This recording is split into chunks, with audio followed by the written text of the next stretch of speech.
बिस्मिल्लाहिर्रहमानिर्रहीम। अस्सलाम वालेकुम डियर स्टूडेंट। ग्रामर के ऑब्जेक्टिव में आज का जो मेरा टॉपिक है वो अननेसेसरी रिपीटिशन है। अननेसेसरी रिपीटिशन ये शॉर्ट सा टॉपिक है, लेकिन इसमें अक्सर औकात पेपर में पूछा जाता है, ऑब्जेक्टिव में आपसे पूछा जाता है। पहले तो आप इसका जो टाइटल देख लें, इस टाइटल को समझ लें, फिर उसके बाद मैं इस पर मज़ीद बात करता हूँ। अननेसेसरी, नेसेसरी कहते हैं ज़रूरी को, और अननेसेसरी गैर ज़रूरी जो होता है। रिपीटिशन रिपीट करने से है। रिपीट करना आपको पता है दोहराने को कहते हैं। तो अननेसेसरी रिपीटिशन हो गया गैर ज़रूरी दोहराना, कि एक लफ्ज़ जिसका मतलब वही बनता है, आप दोबारा से उसी वर्ड को फिर रिपीट कर जाते हो, तो आप इंग्लिश ग्रामर को, आप जो इंग्लिश राइटिंग कर रहे हैं इंग्लिश ग्रामर में, वो गलत कर रहे हैं। जैसे देखें, कुछ वर्ड आपको बताए जाएंगे कि ये वर्ड आप दोबारा से एक ही लाइन के अंदर यूज़ ना करें। जैसा देखें, रिटर्न है, रिटर्न का मतलब वापस आना होता है, तो आप उसी लाइन में अगर आप बैक का यूज़ भी करें तो आप गलत यूज़ कर रहे हैं। एक वर्ड यूज़ कर लिया तो इसके साथ आप दूसरे वर्ड को यूज़ ना करें, क्योंकि दोनों वर्ड मतलब सेम टू सेम ही देते हैं। इसी तरह रीसीड कहते हैं बैक करने को, इससे बैक है। एक ही मतलब है कि आप एक ही वर्ड को दो बार यूज़ कर रहे हैं, तो जब दूसरी बार यूज़ करते हैं तो ये सेंटेंस आपका गलत हो जाता है। तो इसमें इस तरफ जो वर्ड दिए हुए हैं, अब इनका वही मीनिंग इस तरफ भी वही मीनिंग बनता है।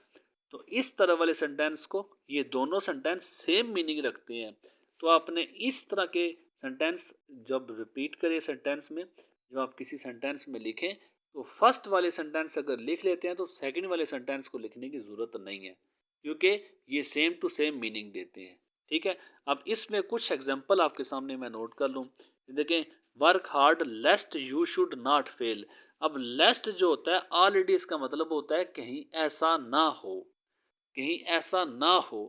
ना ऑलरेडी लेस्ट के अंदर आ जाता है, तो हम दोबारा से नॉट को यूज़ नहीं करना चाहिए। हमें, हम दोबारा से नॉट को यूज़ नहीं करते, क्योंकि ऑलरेडी लेस्ट के अंदर नॉट का मीनिंग छुपा हुआ होता है। ये रूल है। ये जो वर्ड रिपीट हो चुका है उसी का आप दोबारा से रिपीटिशन नहीं करें आप। ये देखें, work hard lest you should fail, not नहीं लगाना आपने। अब इसी तरह, he has returned back, returned भी है और बैक भी है। रिटर्न मतलब वापस आना होता है, तो बैक भी मतलब वापस आना होता है।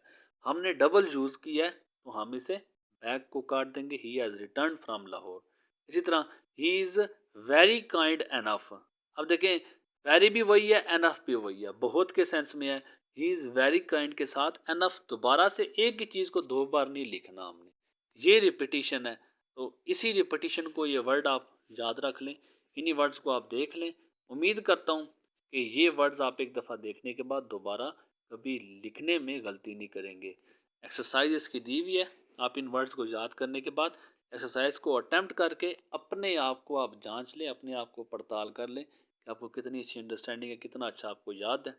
बाकी इंशाल्लाह ताला आपसे मुलाकात आर्टिकल के साथ होती है। ये भी बहुत इम्पोर्टेंट चैप्टर है, बहुत इम्पोर्टेंट टॉपिक है।